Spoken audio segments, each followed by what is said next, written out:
आज हम जा रहे हैं मध्य प्रदेश की सबसे खूबसूरत जगहों पर। भारत के सबसे पुरानी रॉक फॉर्मेशन वाले ऐतिहासिक शहर ओरछा से लेकर रने के खूबसूरत झरने तक, जहां हम देखेंगे कि कैसे कई रंगों से मिलकर बनी ये अनूठी गुलाबी और हरी चट्टानें। ढाला में हम देखेंगे ऐसा कुछ जो या तो दक्षिण एशिया के सबसे बड़ी मीटेओरिट की इंपैक्ट साइट है या ज्वालामुखी से निकला दुनिया का सबसे बड़ा कॉल्ड्रॉन स्ट्रक्चर। यहां से हम जाएंगे सतना, जहां आज भी धरती के सबसे प्राचीन जीवन के रूपों के अवशेष मौजूद हैं। हमारा अगला पड़ाव होगा दुनिया भर में मशहूर भीमबेटका की गुफाएं, जहां हम भारत के प्राचीन रॉक आर्ट के एक विशाल संग्रह से रूबरू होंगे। पृथ्वी की सबसे अद्भुत कहानी की शुरुआत, द बिग बैंग। मैं निकला हूं एक अनोखे सफर पर यह जानने के लिए कि हम सबकी शुरुआत कहां से हुई। मैं हिंदुस्तान के दिल मध्य प्रदेश से आपके साथ मिलकर इस पृथ्वी के एवोल्यूशन के बारे में जानने की कोशिश करूंगा। तो चलिए मेरे साथ इस अनफॉरगेटेबल जर्नी का हिस्सा बनने के लिए, जहां खुलेंगे कई सारे राज।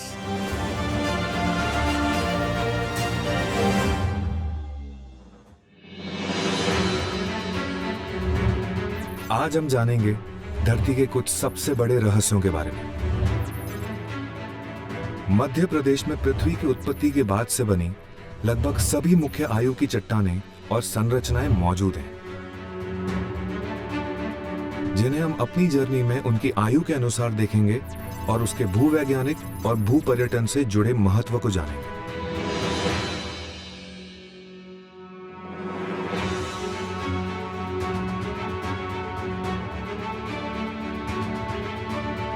मैं जा रहा हूं एक खास ऐतिहासिक शहर की ओर,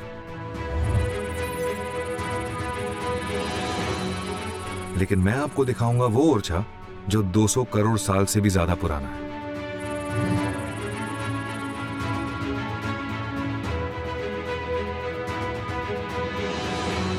ओरछा में लोग यहां की खूबसूरती और संस्कृति देखने आते हैं, तो कोई आस्था की तलाश में।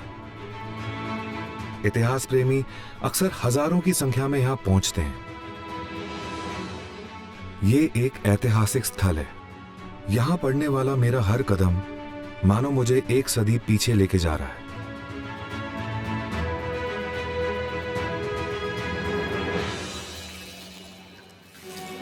यह है ऐतिहासिक बेतवा नदी। कहा जाता है ये 7 धाराओं में बट गई थी, जिसे आज ओरछा के 7 प्रमुखों के सम्मान में सतधारा कहा जाता है। इतिहास की बात करें तो यह तय है कि बुंदेल राजा रुद्र प्रताप ने 16वीं सदी में इस शहर का निर्माण किया था। बुंदेलखंड वो जगह जहां 1857 में झांसी की रानी ने ब्रिटिश राज के खिलाफ बगावत की थी। जितनी ऐतिहासिक ये बात है, उतनी हैरान करने वाली ये बात भी है कि जिस चट्टान पर मैं खड़ा हूं वो लगभग 450 करोड़ साल पुरानी है। और उससे पहले ये चट्टान ही नहीं बल्कि सारी धरती 1100 डिग्री के उबलते हुए लावा का समंदर हुआ करती थी। वाह! फिर ये धीरे धीरे ठंडी होकर सख्त होती गई और उसे जो परत बनी उसे वैज्ञानिक धरती का प्रीमॉर्डियल क्रस्ट कहते हैं। ये धरती लगातार नीचे की तरफ धंसती रही और ऊपर की लेयर फिर सख्त होती गई। ये चक्र समय जितना ही प्राचीन है। जितनी बार भी धरती का क्रस्ट धंसता तो वो पिघलता और अपने पीछे ग्रेनाइट के निशान छोड़ जाता। एमपी के ओरछा और इसके आसपास के एरियाज में ग्रेनाइट पत्थर बड़ी ज्यादा तादाद में पाया जाता है। मैं जिन एक्सपर्ट से मिलने वाला हूं वो हमें इस बारे में बताएंगे। जो सबसे पहले का ग्रेनाइटिक मेल्ट है वो है TTG, टोनालाइट ट्रांसोमाइट नाइस। ओके। अब इसका भी जो क्रस्ट बना था वो भी अभी एग्जिस्ट नहीं करते। ओके। वो भी फिर यही सेम प्रोसेस में खत्म होगी। लेकिन सबडक्शन चलते गए और ये ग्रेनाइटिक बेल्ट तैयार होते गए, ये प्रोसेस चलते गए। और चलने का बाद ये जो हम बुंदेलखंड ग्रेनाइटोइड कॉम्प्लेक्स में खड़े हैं, ये आके यहाँ सरफेस में आ गए। हम इसको बोल रहे हैं granite. Granitoid means different type of granite जो है इकट्ठे होकर जब एक बड़ा एरिया कवर करते हैं तब उसको ग्रेनाइटोइड कॉम्प्लेक्स। मतलब आपका ये कहना है कि बुंदेलखंड जो एरिया है बहुत अलग अलग तरह के ग्रेनाइट्स पाए जाते हैं। बिल्कुल। इसमें हमें आपका 330 करोड़ का पुराना TTG का टुकड़े मिलते हैं। ग्रेनाइट मिलते हैं। ये हम खड़े हैं ग्रेनाइट में। आज हमारे घरों में किचन काउंटर और फर्श से लेकर दुनिया भर में आलीशान इमारतों, पुलों और स्मारकों के निर्माण में इसी सख्त चट्टान का इस्तेमाल किया जाता है। वैसे टीटीजी के और भी बड़े चट्टानी अवशेष एमपी के करेरा स्थल में मौजूद हैं। आप वहां जाकर धरती की पहली लेयर बखूबी देख सकते हैं। You see how much hard it is. और जब देखिएगा थोड़ा चमक रहा है दोनों ग्रेन का भी। जो हाफ हाफ शाइन हो रहे हैं। यस, ये कॉर्ड्स हैं। ये थोड़ा सा ऊपर है। ये शाइन कर रहा है। शाइन कर रहा है। और आप दोनों ग्रेन का रिलेशन देखिए कितना एक दूसरे से जुड़े हुए हैं। इसको बोलते हैं इंटरलॉकिंग टेक्सचर। सो इन्हीं मिनरल्स की वजह से ये रॉक इतना स्ट्रॉन्ग है। इसका जो इंटरलॉकिंग टेक्सचर है ये इसको स्ट्रेंथ देता है।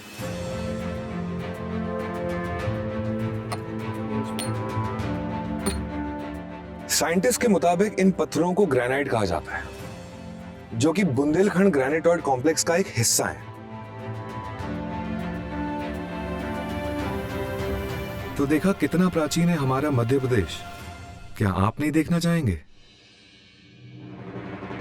अब मैं देखने जा रहा हूं एक नायाब झरना जो इसी ग्रेनाइट चट्टान पर बना है। दुनिया भर में प्रसिद्ध खजुराहो के मंदिरों और पन्ना टाइगर रिजर्व के पास ही एक जगह है, केन घड़ियाल सेंचुरी से बस थोड़ा आगे। 6 मीटर लंबे मगरमच्छ के दुर्लभ प्रजाति का घर। सुकून भरे एकांत में आपकी मुलाकात होगी मनोरम रने वाटरफॉल से। यहाँ के पत्थरों के बनने की शुरुआत आज से 200 करोड़ साल पहले हुई थी।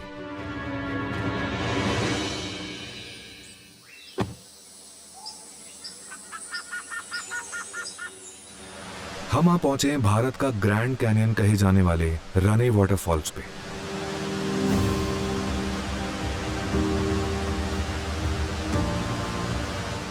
अगर आप एक ट्रैवलर हैं तो शायद आप यहाँ जरूर आए होंगे, लेकिन अगर नहीं आए हैं तो जरूर आइएगा। लेकिन नेक्स्ट टाइम जब भी आएंगे ना तो यहाँ के पत्थरों के कलर्स पर जरूर गौर करिए। अलग अलग जनरेशंस की इग्नियस ओरिजिन की अद्भुत चट्टानें, कहीं पिंक तो कहीं ग्रीन, इसे अनूठा सौंदर्य देते हैं। हमारे एक्सपर्ट से जानते हैं कि इसका राज क्या है। ये गुलाबी क्यों है? क्योंकि इसमें एक फेल्सपार नाम का जो मिनरल है, पर्टिकुलरली उसमें अल्कली कंटेंट है, पोटेशियम जिसको हम कहते हैं केमिकली, वो एक गुलाबी कलर देता है। इस ग्रेनाइट में उसका जो परसेंटेज है फेल्सपार का और क्वार्ट्ज का, वो मेजर कंस्टिट्यूएंट मिनरल्स में है। इसके अलावा जो हम डार्क कलर की चट्टान के बारे में बात कर रहे थे, उसमें मैफिक मिनरल्स होते हैं। मैफिक का मतलब होता है डार्क कलर के मिनरल्स। डार्क कलर के मिनरल अगर उसको बनाते हैं तो उसका टोन भी डार्क ही आएगा। तो रेने फॉल में यही तो एक खूबसूरती है कि लाइट कलर का मिनरल जो गुलाबी है उसने ग्रेनाइट रॉक बनाया हुआ है, और डार्क कलर के मिनरल्स जो बेसाल्टिक रॉक है उसने आपकी पूरी जो डाइक सिस्टम है वो बनाया हुआ है।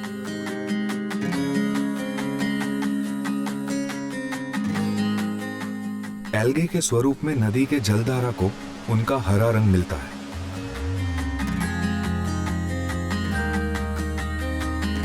यहाँ की चट्टानों के खनिजों में प्राकृतिक विभिन्नता होने के कारण चट्टानों में टूट फूट हो जाती है।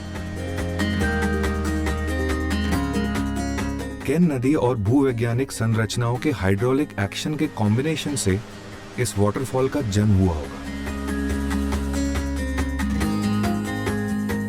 Nature is the best therapy. सच में आज यहाँ आकर जो मुझे महसूस हो रहा है ना, उसे शब्दों में बयान कर पाना बहुत ही मुश्किल है। ये जगह जितनी हिस्टोरिक है उतनी ही खूबसूरत है, and I am in love with this place. आगे हम धरती के कुछ ड्रामेटिक मोमेंट्स देखने जा रहे हैं जो ठीक यहीं मध्य प्रदेश में घटे थे। भारत के दिल मध्य प्रदेश में ड्राइविंग, बाइकिंग और ट्रैकिंग करते हुए मैं अपने जीवन के एक यादगार सफर पर हूं। अब मैं जियो साइंस की दुनिया के बहुत बड़े रहस्य की ओर बढ़ रहा हूं। एक ऐसी जगह जिसे देखकर सभी यही कहते हैं, आखिर यहां हुआ क्या था। रने से मैं अब झांसी की ओर जा रहा हूं। वो ऐतिहासिक शहर जो कभी रानी लक्ष्मीबाई का घर था। यहां आप शिवपुरी भी घूमने जा सकते हैं, जो वहां की प्रसिद्ध छतरियां और माधव नेशनल पार्क के लिए मशहूर है। लेकिन मैं बस यहां से गुजर रहा हूं। आज मैं मिलूंगा लगभग 100 से 200 करोड़ साल पुरानी एक पहेली से। मेरी मंजिल अब बस 70 किलोमीटर दूर है, शहर और भीड़भाड़ से बहुत दूर। मध्य प्रदेश के हरे भरे खेतों के बीचों बीच एक ऐसी पहेली है जिसकी उत्पत्ति की भूवैज्ञानिकों के बीच 2 थियरीज चलती है। सन 2000 की शुरुआत तक कोई शायद यहां मुड़कर भी नहीं देखता था। पहाड़ियों का एक छोटा सा समूह साधारण सा नजर आता है। जब जियोलॉजिकल सर्वे ऑफ इंडिया ने यहां काम करना शुरू किया तो उन्होंने देखा कि दोनों तरफ लहलाते खेत होने के बावजूद ये पहाड़ियां पूरी तरह से बंजर थी। उनकी थियरीज के सपोर्ट में भूवैज्ञानिकों का एक महत्वपूर्ण संकेत था, इसका बंजर और गोलाकार रूप। करीब 90 से 180 करोड़ साल पहले यहां पे एक मीटियोर यानी कि उल्का गिरा था, जो कि दुनिया का 7वां और साउथ ईस्ट एशिया का सबसे बड़ा मीटियोर स्ट्रक्चर है। लेकिन यहां पे एक ट्विस्ट है दोस्तों। हो सकता है कि ये कॉर्डरों एक वोल्केनिक एक्टिविटी के दौरान बना हो, जो कि दुनिया में सबसे बड़ा है। कॉर्डरों वोल्केनिक थियरी मानने वाले वैज्ञानिकों का यह कहना है कि यहां 100 करोड़ साल पहले एक ज्वालामुखी फटा था। यह विस्फोट इतना शक्तिशाली था कि इससे जमीन ढह गई थी, जिससे एक अनोखा कॉर्डरों यानी कढ़ाई जैसा आकार बन गया था। 2001 में खोजी गई इस जगह को उन्होंने मोहर कॉर्डरों का नाम दिया। ये अब तक खोजी गई दुनिया की सबसे पुरानी फॉर्मेशंस में से एक है। लेकिन हमारे एक्सपर्ट के पास इससे जुड़ी एक और थियरी है। इम्पैक्ट थ्योरी ने कहा ये एक मेचोरिटिक इम्पैक्ट हुआ, इम्पैक्ट मेटामॉर्फिज्म हुआ। इस जो उस समय की ग्रेनिटिक क्रस्ट था उसमें इम्पैक्ट मेटामॉर्फिज्म हुआ। इम्पैक्ट मेटामॉर्फिज्म कारण ये मेल्ट ब्रैक्शिया बना, जो उसके अंदर मिनरल्स थे उसके अंदर चेंजेस आए। तो ये पूरा थ्योरी आई कि ये एक मेचोरिटिक इम्पैक्ट है। आसमान से नजर आने वाले 11 किलोमीटर डायमीटर के इस विशाल चक्र को भारत ही नहीं, शायद दक्षिण पूर्व एशिया का सबसे पुराना इम्पैक्ट स्ट्रक्चर माना जाता है। और तो और ये दुनिया के सबसे पुराने उल्का डिपॉजिट स्पॉट्स में से एक है। इसका नाम पास के गांव के नाम पर रखा गया है। अब इसे ढाला इम्पैक्ट स्ट्रक्चर कहा जाता है। दुनिया भर के वैज्ञानिक इस अनोखी जगह को देखने आते हैं। जरा सोचिए, एक ज्वालामुखी या उल्का इस गांव को दुनिया के भूविज्ञान के नक्शे पर ले गया। करोड़ों साल पहले यह जगह मीटियोर के इम्पैक्ट से किस तरह हिली होगी, इसका अंदाजा लगाने के लिए आपको इस क्रेटर के बीचों बीच खड़ा होना पड़ेगा। और यहां से जो पैनोरामिक व्यू दिखता है उसकी बात तो कुछ और ही है।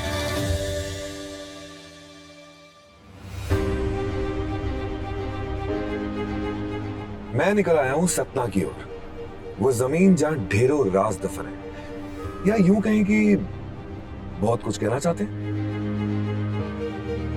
यहां से 400 किलोमीटर से ज्यादा का सफर मेरे सामने है। रास्ते में वेंकटेश मंदिर, शिव मंदिर, चित्रकूट धाम और तुलसी संग्रहालय है, जहां हर साल पूरे भारत से अनगिनत भक्त आते हैं। आप भरूच स्तूपा भी देख सकते हैं, जिसे राजा अशोक ने बौद्ध धर्म के सम्मान में बनवाया था। यहां हमारे प्लैनेट में जीवन की उत्पत्ति से जुड़े एक बेहद खास प्रमाण मौजूद है। Welcome to Sajjanpur. ये मूवी का टाइटल तो हम सबको पता है, पर क्या आप ये जानते हैं कि ये जगह एमपी के लिए और क्या महत्व रखती है? एमपी की खूबसूरत फिजाओं के साथ साथ ये धरती वैज्ञानिक धरोहर के लिए भी इतनी खास हो सकती है, ये सोच के भी मन रोमांच और गर्व से भर जाता है। अब हम जो आपको दिखाने वाले हैं वो पृथ्वी पर जीवन के सबसे पुराने प्रमाण हैं, और ये समझना महत्वपूर्ण है कि जीवन कैसे शुरू हुआ और सबसे पहले ये विविधता कैसे शुरू हुई।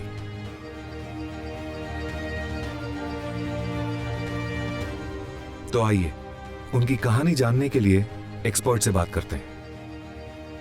इस रॉक की जो खूबी है वो ये है कि इसमें पृथ्वी की उत्पत्ति से जुड़े हुए कुछ बहुत पुरातन फॉसिल नुमा संरचनाएं प्रिजर्व हैं।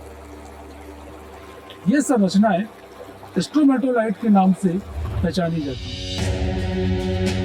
जीवन की उत्पत्ति के पुरातन प्रमाद फॉसिल के फॉर्म में प्रिजर्व्ड है। जिस तरह हम मानव जाति के विकास से जुड़ी उनके घरों, महलों आदि से उनके रहने और बसने की जानकारी लेते हैं, उसी तरह ब्लू ग्रीन एल्गे खुद तो प्रिजर्व नहीं हो पाए, पर उनके द्वारा बनाए घर या कॉलोनी अब स्ट्रोमेटोलाइट्स कहलाते हैं। सतना के फॉसिल और भी ज्यादा खास हैं। उन्हें स्ट्रोमेटोलाइट कहा जाता है, लेकिन जब वे जीवित थे तो वे नीले हरे एल्गे थे या साइनोबैक्टीरिया थे। बहुत एंशियंट टाइम पर जब अर्थ बन के ठंडा हुआ था, लाइफ जस्ट स्टार्ट हुआ था, इन्होंने अर्थ के पूरे सतह को साइनोबैक्टीरिया ने ढक लिया था। बल्कि ये स्ट्रोमेटोलाइट जीवन का वो सबसे शुरुआती रूप है जिनके फॉसिल को हम बिना मैग्नीफाइंग ग्लास के देख सकते हैं। एटमॉस्फेयर से कार्बन डाइऑक्साइड्स को एब्जॉर्ब करते थे और उसके बदले में ऑक्सीजन सेक्रीट करते थे। तो ये भी बहुत इम्पोर्टेंट है समझना कि ये आज जो इतनी डाइवर्सिफाइड लाइफ हम देख रहे हैं इस प्लैनेट में, चाहे तो प्लांट के फॉर्म में, एनिमल्स के फॉर्म में, ये सब इन्हीं की देन है। ना अर्थ में ऑक्सीजन आता और ना ही लाइफ का एवोल्यूशन होता। जब ऑक्सीजन नहीं था तो ऑक्सीजन बनाने के लिए स्ट्रोमेटोलाइट ने अपना काम किया, और सारी लाइफ को ऑक्सीजन का ज़रूरत है। तो जब ऑक्सीजन अबंडेंस में आना शुरू हुआ तो स्पीसीज अर्थ में बनने लगी, उनका एवोल्यूशन हुआ। So basically, in a way, we are thankful to them. Definitely ये देखना कि ये आज भी प्रिजर्व्ड है, बड़ी बात है। पर साइनोबैक्टीरिया ने जो हमारे लिए किया, और भी बड़ी बात।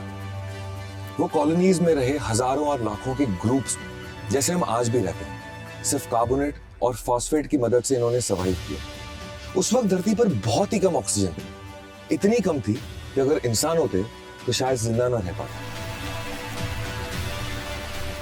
एक चीज जिसकी हमें जरूरत है, एक चीज जो धरती के सिवाय किसी और ग्रह के पास नहीं है, वो है सांस लेने के लिए जरूरी ऑक्सीजन। ये साइट एक भूगर्भिक खजाना है जिसमें हजारों वर्षों पुराने भूगर्भिक इतिहास के प्रमाण हैं। इसीलिए इसे भू विरासत के रूप में जरूर प्रिजर्व किया जाना चाहिए। इस साइट की चट्टानों और स्ट्रोमेटोलाइट रिमेन्स के प्रमाण का उपयोग उनके वैज्ञानिक मूल्य के लिए किया जा सकता है और साथ ही साथ पर्यटन के रूप में भी विकसित किया जा सकता है।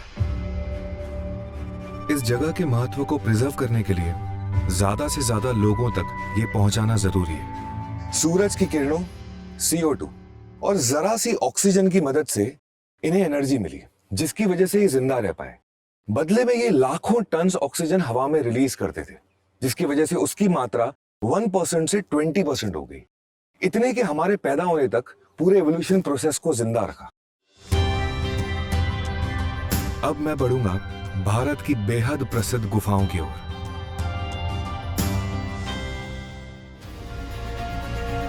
मैं घूम रहा हूं मध्य प्रदेश के शहरों, कस्बों, गांवों और जंगलों में, उन निशानियों की तलाश में जो हमें बताएंगी कि धरती और मानव जीवन की शुरुआत कैसे हुई। लेकिन अब मैं भारत के एक बेहद खास आर्कियोलॉजिकल साइट पर जा रहा हूं, रातापानी रिजर्व फॉरेस्ट की मनोरम वादियों के बीच। हमारे पूर्वजों के प्राकृतिक रिहायश को अनुभव करने हम आ पहुंचे हैं भीमबेटका। भारत के सबसे बड़े शिवलिंग में से एक भोजपुर के मंदिर से 25 किलोमीटर की दूरी पर है मशहूर भीमबेटका रॉक शेल्टर्स। ये भारत के सबसे अहम पुरातात्विक स्थलों में से एक है।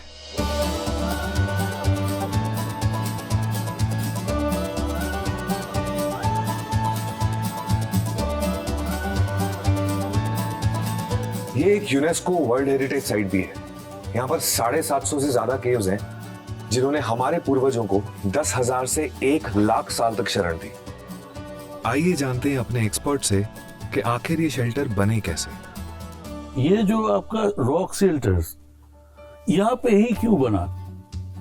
ये इसलिए बना जो यहाँ पे आपका मोटे मोटे जो सैंडस्टोन है, दोनों मोटे सैंडस्टोन का बीच वाला जो वीक पत्थर था शेल, वो विथ टाइम बारिश होते गया, हवा देते रहा, फिर बारिश हुआ, फिर हवा, तो इसमें वो आपका इस जगह से वो बिखर गया और नदी का पानी का साथ आगे निकल के चला गया, बीच में एक गैप तैयार किया। आप देखिएगा यहाँ पे क्या हो रहा है, नीचे एक लंबा चट्टान, बीच में ऐसा गैप, फिर ऊपर से एक चट्टान, तो बीच वाला पत्थर आपका इरोड होकर निकल के चला गया, बीच में ऐसा शेल्टर बना दिया। आदिकाल के पुरुषों और महिलाओं ने इन चट्टानों पर अपनी जीवन गाथाएं उकेरी हैं। मिनरल्स, एनिमल फैट और गोंद के प्राकृतिक रंगों को पानी में मिलाकर बनाई गई ये कृतियां शायद भारत में कला और संस्कृति की सबसे पहली अभिव्यक्तियों में से एक है। ये देश में रॉक आर्ट का सबसे बड़ा भंडार भी है। उन्होंने अपने रहन सहन, आसपास की चीजों और जीवन के तमाम अनुभवों को इन चित्रों में उतारा। 30,000 साल पुराने इन चित्रों से आप अंदाजा लगा सकते हैं कि इंसान कैसे शिकारी से किसान बना और हम एक समाज के रूप में कैसे विकसित हुए।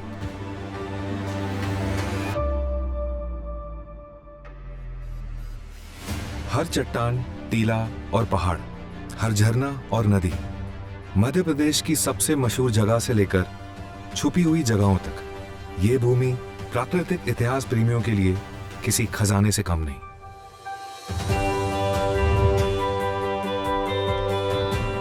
हर दिन नई खोजों के साथ मध्य प्रदेश में धरती के प्राकृतिक इतिहास की नई परतें खुल रही है और इस दुनिया भर के पर्यटकों को अपने अतीत को जानने समझने का मौका मिल रहा है। आज हमने अपने सफर में शून्य से जीवन की यात्रा की बात की। अगली बार हम इवोल्यूशन से जुड़े और भी दिलचस्प पन्ने पलटने जा रहे हैं। डायनासोर से आदि मानव तक, यहीं मध्य प्रदेश में।